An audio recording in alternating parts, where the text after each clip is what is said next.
ఎల్ఎల్ఎన్ ప్రసాద్ గారు బెంగళూరు నుంచి వచ్చారు. వారిని మాట్లాడవలసిందిగా కోరుతున్నాం.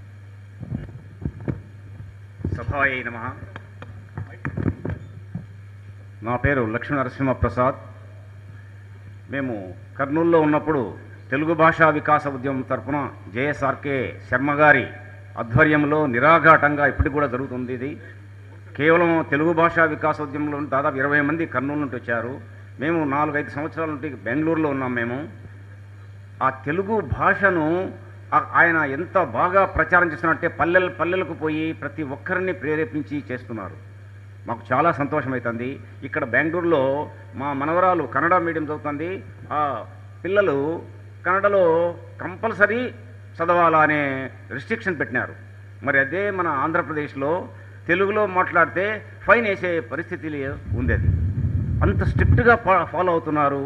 కర్ణాటక కానీ, తమిళనాడు కానీ, కేరళ కానీ మాతృభాషలో ఉంటే వాళ్ళు ఎటువంటి విషయాన్నైనా అనర్గళంగా వాళ్ళు చెప్పగలరు. మా ఎగ్జాంపుల్, నాకు కొడుకు 2 బిడ్డలు, అందరూ ఇంగ్లీష్ మీడియమే. నేను ఇంటి దగ్గర వాళ్లకు మంత్రపుష్పం, పురుష సూక్తం, స్త్రీ సూక్తం, ఇవి విష్ణు సహస్రనామ పారాయణము, భగవద్గీత 2 అధ్యాయాలు ఇవన్నీ నేర్పించాను నేను. తెలుగు శతకంలో పద్యాలు అనర్గళంగా చెప్తారు వాళ్ళు. అంటే మీ తల్లిదండ్రుల పాత్ర గురించి నేను చెప్తున్నాను.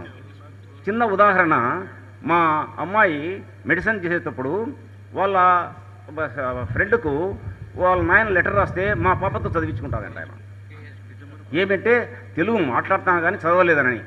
ఎంత దురవస్థలో ఉంది అనిపిస్తుంది మాకు. అంటే వాళ్ళు అక్కడ ఆంధ్రప్రదేశ్లో చదివిన ఒక మెడిసిన్ అమ్మాయి వాళ్ళ తండ్రి రాసిన తెలుగు ఉత్తరాన్ని చదవలేని దుస్థితిలో ఉంది.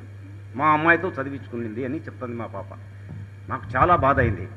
అంటే మాతృభాష ఎక్కడికి పోతుంది అనిపిస్తుంది. అందుకే శేషప్పకవి గారు ఒకటి అంటారు, పసరంబు వంద్యైన పశుల కాపరి తప్పు, ప్రజలు దుర్జనులైన ప్రభువు తప్పు, భార్య గయ్యాలైన ప్రాణనాథుని తప్పు, తనయుడు దుష్టుడైన తండ్రి తప్పు, సైన్యములు చెదరైన సైన్యనాథుని తప్పు, కూతురు చెడుగైన మాత తప్పు, అశ్వము చెడుగైన ఆరోహకుని తప్పు, దంతి దుష్టయైన మావటీడు తప్పు, ఇట్టి తప్పు లెరుంగక ఇచ్చవచ్చినటులా మెలగుదురిప్పుడి అవని జనులు, భూషణ వికాస శ్రీధర్మ పురనివాస, దుష్ట సంహార నరసింహ దురిత దూర అంటాడు. అంటే ఇక్కడ ఆయన 2 పదాలు మెన్షన్ చేసినాడు. తనయుడు దుష్టుడైన తండ్రి తప్పు, కూతురు చెడుగైన మాత తప్పు. కానీ పిల్లలది కాదు తప్పది. తల్లిదండ్రులు ఈ బాధ్యత వహించి పిల్లలకు నేర్పిస్తే ఇంటికి వచ్చిన తర్వాత వాళ్ళు ఇంగ్లీష్ మీడియం చదవని, ఎక్కడ చదవని, ఇంటి దగ్గర వాళ్ళు బాధ్యత తీసుకోవాలా. మన భాషను, మాతృభాషను మర్చిపోతే వాళ్ళు ఎటువంటి విషయాన్ని అనర్గళంగా వాళ్ళు వ్యక్తపరచలేరు. మరి అదే శ్రీశ్రీ చెప్తాడు, అంటే వాళ్ళు పెద్దయినాక యువకులు, మంచి యువత, ప్రపంచంలో అత్యధిక శాతం యువకులు ఉండేది భారతదేశమే.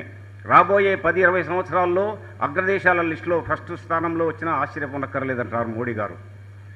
మరి ఎందుకే అని చెప్తాడు శ్రీశ్రీ గారు ఒక మాట చెప్తాడు, కొంతమంది యువకులు పుట్టుకతో వృద్ధులు, పేర్లకు పకీరులు, పుకార్లకు నిబద్ధులు అంటాడు. మరి అదే కొంతమంది యువకులు నవజీవన నిర్మాతలు అంటాడు. అంటే బాగా ఉంటే దేశాన్నైనా ఎటువంటి ఏ రంగంలో అయినా ముందు తీసుకొచ్చేదానికి ఆ శక్తి సామర్థ్యాలు ఉన్నాయంటాడు. మరి వివేకానందుడు ఒక మాట అంటాడు, ఇనుప కండరాలు, ఉక్కు నరాలు, వజ్ర సంకల్పం, మనసుండే యువత 100 మంది చాలు, ప్రపంచ స్థితినే మార్చవచ్చు అంటాడు. అంటే యువకులను వారిని మంచి తోవలో తీసుకొచ్చేదానికి నిరంతరము కృషి చేయాలని ఇది వాళ్ళ సేవలు ఉపయోగించుకోవాలనేది ఒకటి. నేను ఒక చిన్న కవిత రాసి ముగిస్తాను. నేను ఒక చిన్న, ఓ యువత మాతృభాషను ప్రేమించు, ఆరాధించు, అనుసరించు, మాతృభాషలో నీ మేధస్సును మధించు, క్రొత్త ఆవిష్కరణలను సృష్టించు, చరిత్ర పుటలలో నీకై ఒక పేజీ లిఖించు, ఇతరులతో మాతృభాషలోనే సంభాషించు, వచ్చిరాని పరాయి భాషను తృణీకరించు, నవభారత నిర్మాతవై, భరతజాతి ఆశాకిరణ కాంతివై, అలసత్వాన్ని వదలి నిరంతరం కాంతిని ప్రకాశింపజేసే సూర్యుడివై, పడినా లేచి ఎగిసిపడే అలవై, భారతదేశానికి ద్రోహం చేసే వారికి కాల యముడివై, మాతృదేశానికి శాంతికి చిరునామాగా మార్చు. ఓ యువత, నీవే భావి భారత భవిత. నమస్కారం. ధన్యవాదాలు ప్రసాద్ గారు.